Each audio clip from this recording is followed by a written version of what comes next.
Hello बच्चों, सो यहाँ पे आपका दिया है AC227 has a half life of 22 years.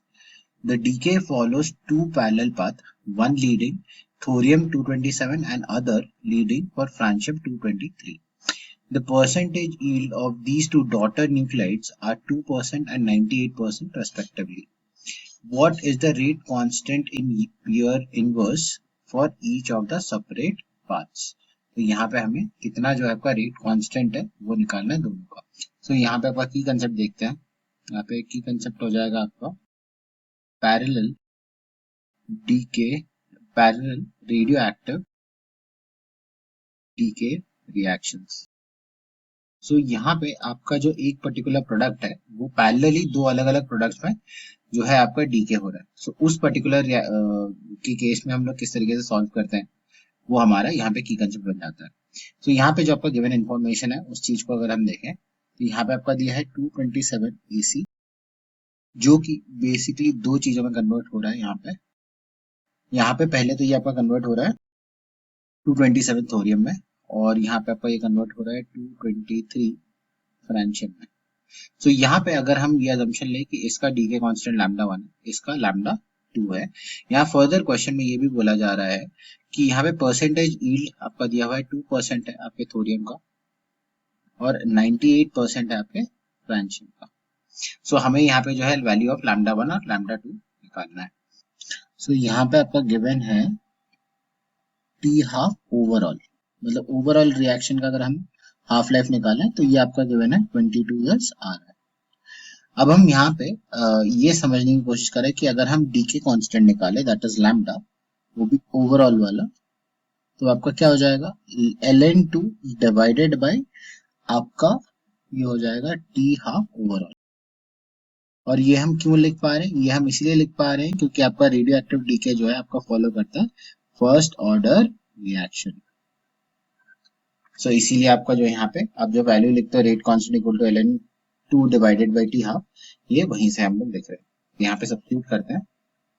सो यहाँ पे ओवरऑल डीके कांस्टेंट आपका आएगा 0.693 डिवाइडेड बाय आपका 22 इयर्स इनवर्स के बराबर।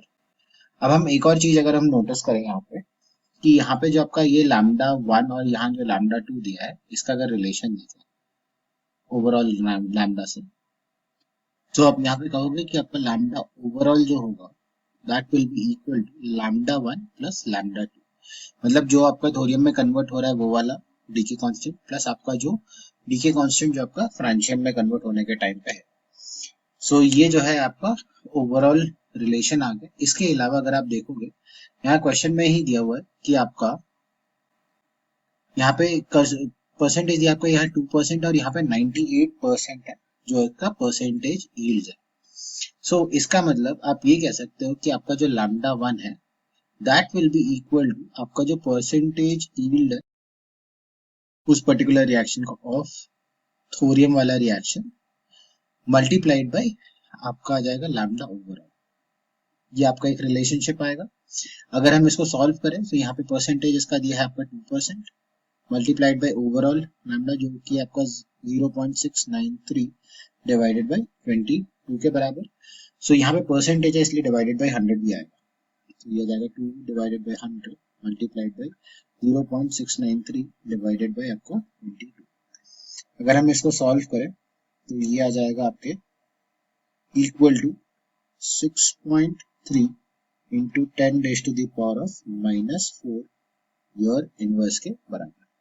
सिमिलरली अगर हम देखें आपका लैम्डा 2 तो अगेन ये आ जाएगा आपका percentage yield of francium that is FR multiplied by आपका ओवरऑल लैम्डा। सो अगेन ये आपका दिया है 98%, सो 98 divided by 100 multiplied by overall lambda 0.693 divided by आपका 22।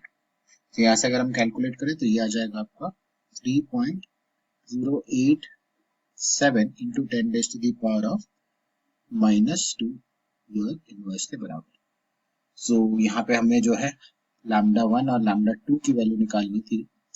सो लैम्डा 1 आ गया आपका 6.3 into 10 raise to the power of -4 year inverse, और ये आ गया आपका 3.087 7 into 10 raised to the power of minus 2 your inverse के बराबर.